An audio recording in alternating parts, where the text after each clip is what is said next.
Putri konglomerat kaya untuk menghindari perjodohan keluarga, malah menyamar sebagai pengantar makanan untuk melarikan diri. Namun tiba-tiba bertemu dengan CEO yang juga sedang melarikan diri. CEO salah mengira gadis itu sebagai kesempatan bagus untuk mengatur pernikahan kilat yang diatur sendiri. Saat itu gadis itu juga salah mengira CEO sebagai sopirnya yang datang menjemput. Sekarang masih bisa pergi ke kantor catatan sipil. Naiklah, apa itu kantor catatan sipil? Meskipun kita menikah kilat, tetapi prosedur yang harus diikuti tetap harus dilakukan. Apa itu pernikahan kilat? Gadis mengetahui bahwa CEO ditinggalkan oleh calon pasangannya untuk pernikahan kilat, dan dia juga membutuhkan alasan untuk menghadapi ayahnya. Dengan kebetulan, keduanya secara tidak sengaja menyembunyikan identitas mereka dan langsung menikah kilat dengan cepat. Namun keduanya tidak pernah membayangkan. Setelah berputar-putar, akhirnya menikah kilat dengan calon perjodohan. Keesokan harinya, gadis itu datang ke rumah baru dengan membawa koper. Tiba-tiba menemukan perilaku aneh suami baru dan asistennya. CEO segera menjelaskan bahwa asistennya adalah rekan kerja. Hubungan mereka hanyalah persahabatan yang tulus. Gadis itu benar-benar percaya tanpa ragu, membuat CEO tidak tahan dan bersumpah. Melihat situasi, gadis itu berencana memberi mereka kesempatan.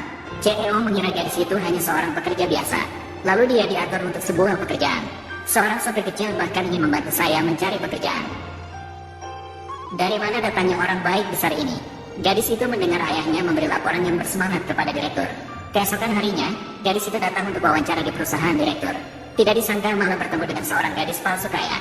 Direktur menerima kabar bahwa istri direktur akan datang bekerja. Dia yang mata duitan salah mengira gadis sombong itu sebagai istri direktur. Dia menyenangkan hati gadis sombong itu dengan penuh pujian. Namun, begitu melihat gadis itu, dia langsung berubah sikap, mengatakan gadis itu sampah dan tidak pantas berada di sini. Dengan percaya diri ingin mengusir gadis itu. Tanpa dia sadari, gadis yang disebut sampah itu adalah istri sebenarnya dari direktur. Sementara gadis sombong itu adalah palsu. Di kantor, sekelompok karyawan mata duitan mengagumi gadis sombong itu secara berlebihan, mengatakan pakaian dan tas gadis sombong itu adalah edisi terbatas, khusus dibuat oleh direktur chef untuk putrinya.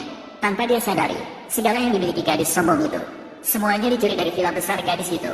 Gadis sombong itu mendengar ayahnya berkata, "Memang, saya adalah putri keluarga Sen. Kamu adalah putri keluarga Sen." Dia berani menggunakan identitas saya. Namun, bagus, biarkan dia menggunakan identitas itu untuk memberi saya perlindungan. Saat gadis itu bersiap untuk duduk, wanita dengan nama samaran mengandalkan identitas palsunya. Dia mengatur gadis itu untuk bekerja sebagai pekerja serba bisa, agar tidak mengungkapkan identitas gadis kaya itu. Gadis itu hanya bisa menjadi asisten untuk wanita dengan nama samaran. Gadis ini juga bernama Sen Tangki. Apakah dia benar-benar putri keluarga Sen? Nyonya, aku belum pernah melihat pakaian yang dikenakan oleh Sen Tangki. Menurutku, kemungkinan besar dibeli dengan harga diskon. Dia bahkan berpikir untuk memiliki seorang pengikut seperti kamu. Dia bahkan tidak memperhatikan statusnya sendiri. Benar juga, jika Sen Tangki benar-benar putri keluarga Sen, dia pasti akan membongkar rahasiamu, membuat kehebohan yang tidak perlu. Saya ingin dia berjalan-jalan tanpa bisa makan. Kita semua adalah rekan kerja. Lebih baik menjaga kedamaian. Astaga, Keksin, apakah kamu terlalu lembut hingga dia berani memandangmu sebelah mata? Tangki, kenapa kamu di sini? Ataukah aku? Apakah kamu menikah dan bekerja di keluarga Ji? Kamu tidak bisa memberitahu ayahku, suamiku yang sekarang merekomendasikan saya untuk bekerja di sini. Tapi jangan bilang, ayahku tidak akan benar-benar membuatku pergi ke pernikahan keluarga Ji, kan? Jangan takut, nah, berpikir terlalu banyak saja. Manfaatkan kesempatan ini dengan baik. Lebih banyak berinteraksi dengan Tuan Ji untuk mempererat hubungan.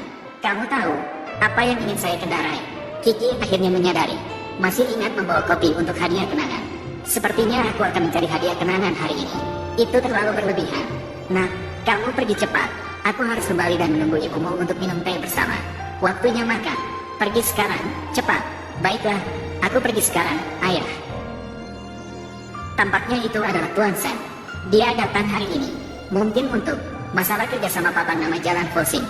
Katanya, dia bahkan rela mengeluarkan 10 miliar untuk putri keluarga Sen. Mengeluarkan 10 miliar, membeli tanah, membangun kawasan perumahan. Memang seorang gadis yang dibesarkan dengan penuh kasih sayang.